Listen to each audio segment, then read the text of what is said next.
நெல்லை இளைஞர் பாசறை செயலாளர் சுதாகர் கந்தசாமி அவர்களை பேச அழைக்கிறோம்.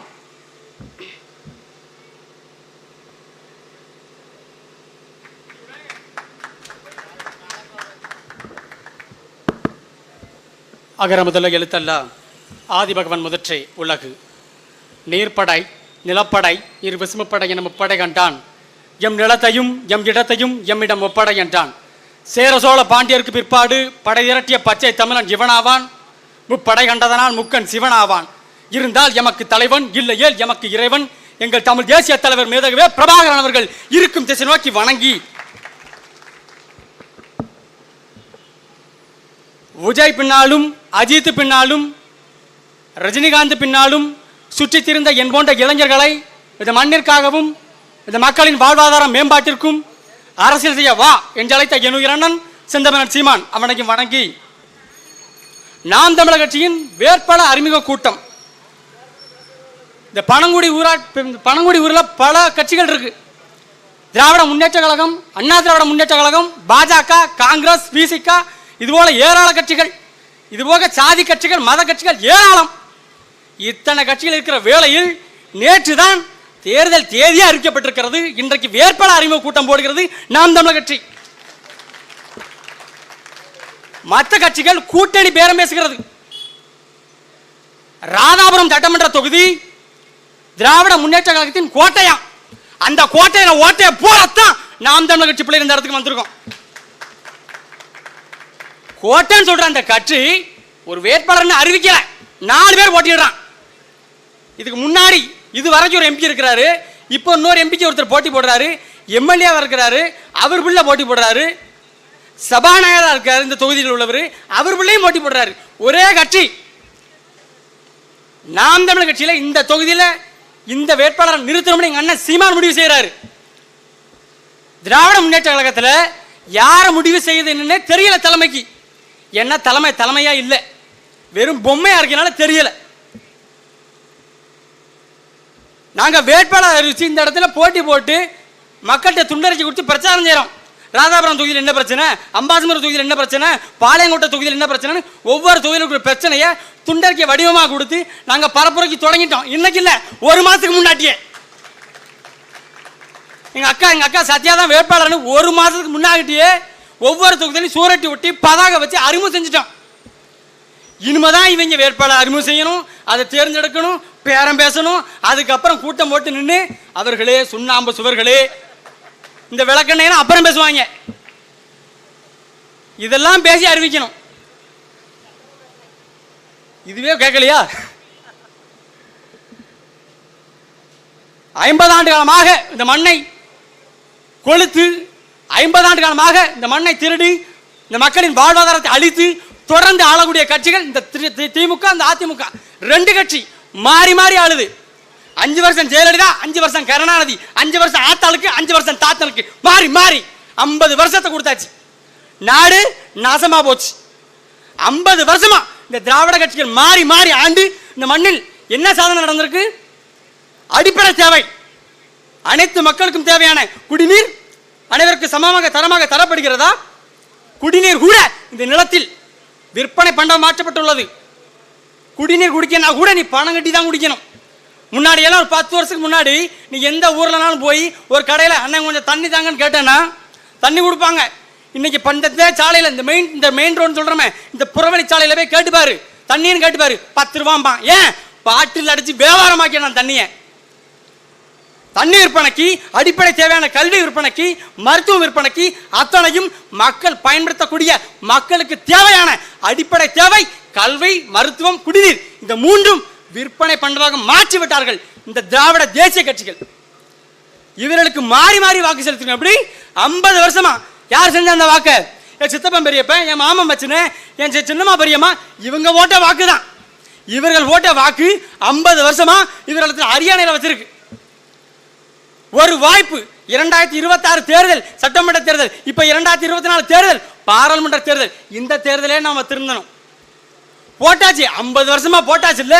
ரெட்டலைக்கும் சூரியனுக்கும் எதுக்கு மாறி மாறி அதே ரெட்டலைக்கு அதே சூரியனுக்கு ஒவ்வொரு முறையும் 5 ஆண்டு திமுகவுக்கு 5 ஆண்டு அதிமுகவுக்கு இப்படி போட்டு நமக்கு என்ன கிடைச்சது?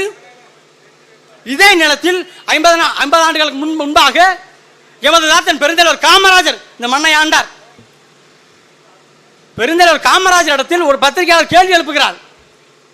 கடவுள் எப்பொழுது மகிழ்ச்சி அடைவார்? ஐயா காமராஜர் அவர்களே, நீங்கள் கடவுள் நம்பிக்கை அற்றவராச்சே, உங்களிடத்தில் இந்த கேள்விக்கு பதில் எதிர்பார்க்கிறேன் என ஒரு பத்திரிகையாளர் கேள்வி கேட்கிறார். கடவுள் எப்பொழுது மகிழ்ச்சி அடைவார் என பெருந்தலைவர் காமராஜர் சொல்கிறார், இந்துக்கள் கோயில் கட்டும் பொழுதோ, கிறிஸ்தவர்கள் தேவாலயங்கள் கட்டும் பொழுதோ, இஸ்லாமியர்கள் பள்ளிவாசல் கட்டும் பொழுதோ மகிழ்ச்சி அடையாத கடவுள் ஒரு பள்ளிக்கூடம் கட்டினால் மகிழ்ச்சி அடைவார் என்கிறார். வெள்ளைக்காரன் 2000 ஆண்டுகளுக்கு முன்பாக வெள்ளைக்காரன் ஓடி வருகின்ற நைல் நதியை தடுத்து நிறுத்தி ஒரு அணை கட்டி விடலாம் என போராடுறான், முயற்சி செஞ்சு பார்க்கிறான். நைல் நதியை கட்டி எப்படியாவது நைல் நதிக்கு ஒரு அணையை கட்டி அந்த நீரை சேமித்து வைக்கலாம் என வெள்ளைக்காரன் போராடுறான் பல ஆண்டுகளுக்கு முன்பாக. அதே காலகட்டத்தில் எமது பாட்டன் கரிகால் பெருவளத்தான் ஓடி வருகின்ற காவிரி நீரை தடுத்து நிறுத்தி முப்போகமாக விவசாயத்துக்கு பயன்படுத்தி விட முடியும் என்று கரிகால் பெருவளத்தான் கல்லணை கட்டி நிறுவினான்.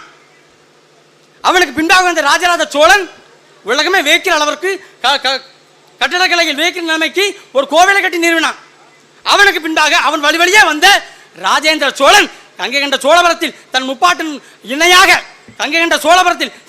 ராஜராஜ சோழன் இணையாக ஒரு கோவிலை கட்டி கலைமைக்கு ஒரு கட்டிடக்கலையை நிறுவினான். அந்த கரிகால் சோழனும் அந்த ராஜராஜ சோழனும் அந்த ராஜேந்திர சோழனும் செய்யாத ஒரு புரட்சி, ஆக சிறந்த ஒரு புரட்சி எமது தாத்தன் காமராஜர் 2 கிலோமீட்டருக்கு தொடக்கப்பள்ளி, 4 கிலோமீட்டருக்கு இடையில் இடைநிலை பள்ளி, 8 கிலோமீட்டருக்கு இடையில் ஒரு உயர்நிலை பள்ளி, 10 கிலோமீட்டர் இடைவெளியில் ஒரு மேல்நிலை பள்ளி என பல பள்ளிகளை திறந்து எமது தாத்தன் பெருந்தலைவர் காமராஜர் எம்மை படிக்க வைத்தார். இது புரட்சி, இது வரலாற்று பெருமாற்றம். நமது முன்னர்கள் சேர சோழ பாண்டியர்கள் இவர்களெல்லாம் தோணாதது. நம் பிள்ளைகள் கல்வி கற்க வேண்டும், கல்வி கற்றால் மட்டும்தான் உலக சந்தையில் உலக சர்வாதிகார இந்த சமூகத்தில் மிகப்பெரிய அறிவுத்திறன் கொண்ட மக்களாக நம் மக்கள் மாற வேண்டும் என 50 ஆண்டுகளுக்கு முன்பாக சிந்தித்த ஒரே தலைவன் பச்சை தலைவர் காமராஜர் மட்டும்தான். ஆனா அந்த பெருந்தலைவர் காமராஜர் நம்ம என்ன செஞ்சிட்டோம்? 50 வருஷத்துல இந்த திராவிட கட்சி 1967 அறிஞர் அண்ணா அவர்கள் ஆட்சி கட்டளையில் ஏறாரு. 69 ஒன்றரை ஆண்டுகள் முடிந்த பின்பாக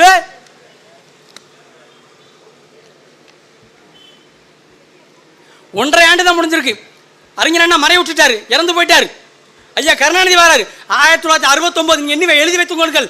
1969 இருந்து தான் இந்த மண்ணில் இந்த தமிழ்நாட்டில் சாதிய கட்சிகள் அதிகமாக பெருக்கெடுத்து ஓடி இருக்கிறது. 69 இவ்வளவு சாதி கட்சிகள் இல்ல, இவ்வளவு மத அமைப்புகள் இல்ல. இன்னைக்கு எவ்வளவு? தேவருக்கு 10, நாடாருக்கு 10, ஒரு கட்சிக்கு ஒரு சாதிக்கு 10 தலைவன் தமிழ்நாட்டுக்குள்ள. எப்படி 10 தலைவன்? ஒரே சாதி நாடாருங்கிற ஒரு சாதி தெற்க இருந்து வடக்க வரைக்கும் 10-15 தலைவர் இருப்பான். எதுக்காண்டி? ஒத்த சீட்டு, எம்எல்ஏ சீட்டு. ஒரு காரணமும் இல்லை. நீங்க பார்த்திருப்பீங்களே, எங்க ஐயா பெருமதிப்புக்குரிய அகில இந்திய சமத்துவ மக்கள் கட்சி தலைவர் ஐயா பெருமதிப்புக்குரிய சரத்குமார் அவர்கள் ஒளி விழுகிற போது வழி நடக்கிற எந்த கல்லும் சிலையாக முடியாது, ஏர் விழுகிற போது கஷ்டம் நடக்கிற எந்த நிலமும் விளைஞ்சு நிற்காது, இதை உதவாக்கிறேன் நம்பி போறேன், இந்த உதவாக்கிற பேரும் சொன்னது எங்க தெரியுமா? சூரிய வம்சத்துல. இப்ப என்ன மாதிரி நடந்திருக்கு இந்த நாட்டில்? ராத்திரி 2 மணிக்கு அவர் திடீர்னு முழிப்பு வந்திருக்கு. ராதிகா என் மனைவிக்கு பேர் அன்புக்குரியவில்லை, நான் நாளையிலிருந்து விடிய கால அண்ணாமலை சந்தித்து ஒரு சால்வையை போட்டு பாஜகவில் இணையலாம் என்று நினைக்கிறேன். என்ன நினைக்கிற? நீங்கள் எது நினைத்தாலும் நான் பின்னாடியே வந்து இணைத்துக்கிடுவேன், நானும் பின்னாடியே வந்து சேருவேன். அம்மா ராதிகா 2 மணிக்கு ஒரு மனுஷன் சிந்தனையை பார்த்தீங்களா? மோடி கூட சேரலாமான்னு 2 மணிக்கு ராதிகா எழுப்பி நான் கட்சியை கொண்டு இணைக்க போறேன்னு ராதிகாட்ட சொல்லக்கூடாது, பொண்டாட்டியிட சொல்லக்கூடாது, பொதுக்குழு கூட்டணும். அதுக்கு தான் கட்சி. இங்க நாங்குநேரியிலேருந்து ராதாபுரத்துலேருந்து திருநெல்வேலி மாவட்டம் பாவச்சத்திர ஆலங்குளம் பெரிய பெரிய பொறுப்பாளர் இந்த முறை சரத்குமார் வந்துடுவார். 40 தொகுதியிலையும் போட்டி போட்டுவார். நமக்கு ஒரு எம்பி சீட்டு, நமக்கு ஒரு எம்எல்ஏ சீட்டு கிடைச்சிரும். ஒரு அற்ப புத்தியில அண்ணமாரு என் சித்தப்பம் பெரியப்பேன் வாயை பல்ல ஈன்னு இழுச்சுக்கிட்டு பெருக்கி வரைக்கும் காத்துக்கிட்டு நிற்கான். அவர் 2 மணிக்கு எழுப்பி நான் பாஜகவோடு இணையாமல் நினைக்கிறேன். அந்த அம்மா நீங்கள் எங்கே போனாலும் நான் கூடவே வருவேன், நீங்கள் எங்கே போக முடியலாம் நான் வருவேன், நீங்கள் சுடுகாட்டுக்கு போனாலும் வருவேன். அந்த அம்மா பெருந்தன்மையோட முந்தானால தான் இணைஞ்சிருக்காரு. நேற்று கன்னியாகுமரியில் கூட்டம் வந்து உட்காந்துருக்காரு. பாரத் மாதாக்கு ஜெய் அண்ணாமலை பிறந்தாரு. யாத்தாடி ஏய் நான் 1 வருஷத்துக்கு மேலே அண்ணா தலைவராக இருக்கனடா, எனக்கு போட்டி போட்டு நீ கூதியங்கிறாரு. ஒரு கால கொடுமை என்னன்னா, இந்த நாட்டில் நம்பி நிற்கிறான். சரத்குமாரை நம்பி, அண்ணன் திருமாவளவனை நம்பி, கருணாசை நம்பி ஏகப்பட்ட மக்கள் கட்சிக்கு பின்னாடி இயக்கத்துக்கு பின்னாடி போனான். எல்லாரும் கரைஞ்சு போயிட்டான். சரத்குமார் ஒரு சாதி கட்சிக்கு தலைவராயிட்டாரு. திருமாவளவன் சாதி கட்சிக்கு தலைமையாயிட்டாரு. கார்த்திக் ஒரு சாதி கட்சியினுடைய தலைமை ஆயிட்டாரு. கட்சி வச்சிருக்காங்க, அது வேற. ஆனா அந்த சாதியின் அடையாளமாகிட்டாங்க. ஆனா இந்த சாதி சகடக்குள்ள சிக்காத ஒரே தலைவன் என்னுயிர் அண்ணன் சீமான் மட்டும்தான். எந்த ஊர்லயும் தமிழ்நாட்டை மூல முடுக்கல எந்த கிராமத்தில் போயினாலும் கேளு, சீமான் அவன் மான தமிழம்பா.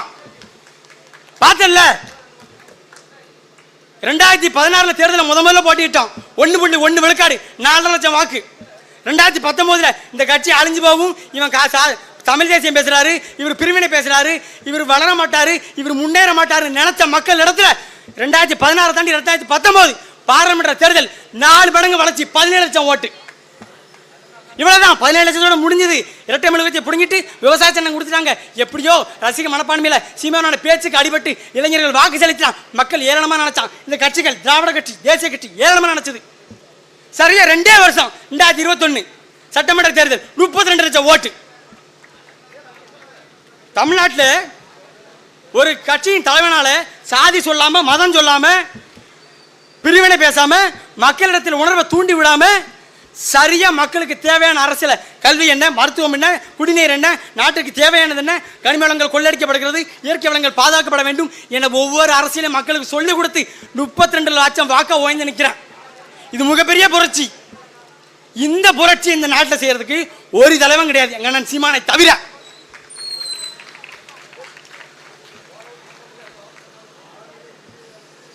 ரெண்டே அரசியல் தான். ஒன்று மக்களுக்கான அரசியல், இன்னொன்று அரசியல்வாதிக்கான அரசியல். இது நான் உங்கள் மகன் நான் சொல்லவில்லை, பெரும் மதிப்புக்குரிய தமிழ் அறிவியலின் அடையாளமாக இருக்கக்கூடிய அப்துல் கலாம் சொல்கிறார். ஒன்று மக்களுக்கான அரசியல், இன்னொன்று அரசியல்வாதிகளுக்கான அரசியல். இதில் இரண்டாவது அரசியல்வாதிக்கான அரசியல் தான் கடந்த 50 வருஷமா நடந்திருக்கு. இப்பதான் மக்களுக்கான அரசியல் சீமான் என்ற ஒருத்தன் வந்து நிறுவுறான். இங்க பாருங்களேன், நானும் பலமுறை பார்த்துருக்கேன். இந்த பனங்குடி ஊரில் எந்த கட்சி கூட்டம் போட்டாலும் தேடி தொடரல. இன்னைக்கு பாரு நம்மளை சந்துக்குள்ள ஒடுக்கி வச்சிருக்கான். நீ ஒடுக்கு ராஜா, ஒடுக்கு. 2024 அப்புறம் எங்க ஒடுக்குதான்னு பாப்பமே. நீ 1 கோடி வாக்கு விளக்கு வச்சு ஓடிட்டு இருக்கோம். நாங்க எங்கள் இலக்கு ஒன்றுதான், இனத்தின் விடுதலை. எங்கள் தலைவன் பிரபாகரன் அவன் ஏற்றுக்கொண்ட ஒரே தத்துவம் 5 அடிபணிவதும் தமிழர் பரம்பரை கிடையாது இருக்காரு. நீங்க உன்னுடைய பேச்சுக்கும் ஏச்சுக்கும் நீங்கள் என்ன அடக்குமுறை செஞ்சாலும், எந்த சந்துக்குள்ள பொந்துக்குள்ள கூட்டம் போட்டு எங்களை அடக்கினாலும் ஒரு பொழுதும் அடங்க மாட்டோம்.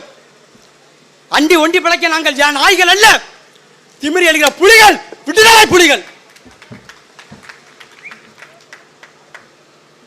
2024 தேர்தல் பாராளுமன்ற தேர்தல்.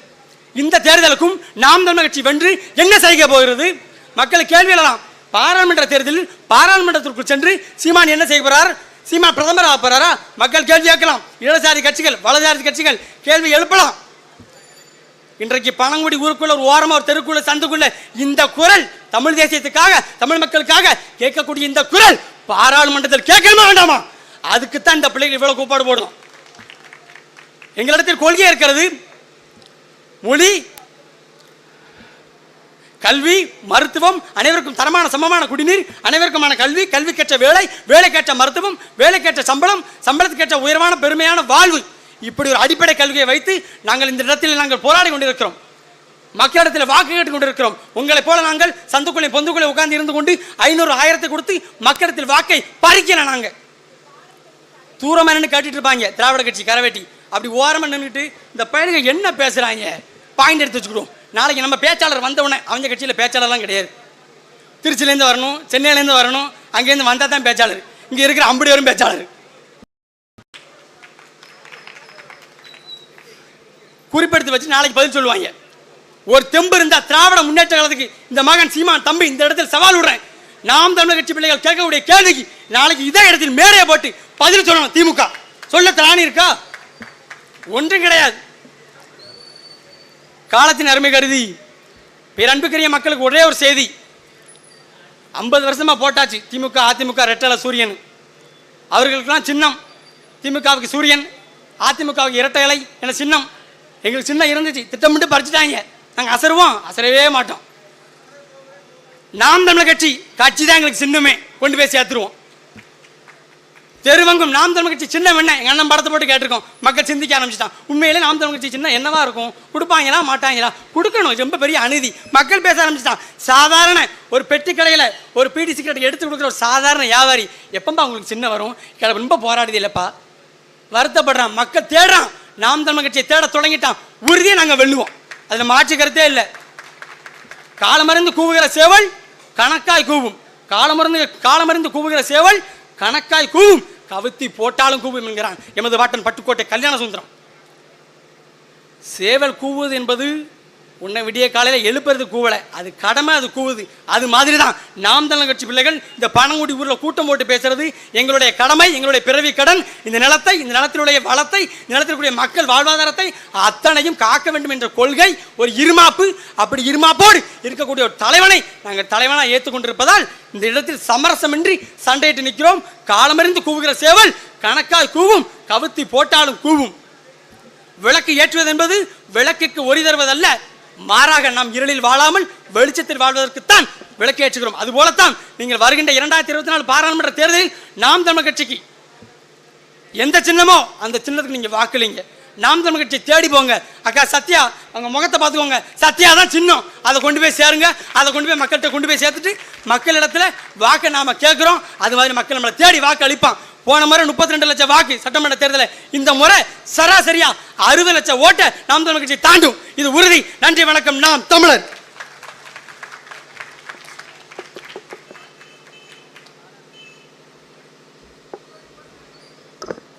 சிறப்பாகவும் மக்கள் சிந்திக்கும் விதமாகவும் பேசிய சுதாகர் கந்தசாமி அவர்களுக்கு புரட்சி வாழ்த்துக்கள்.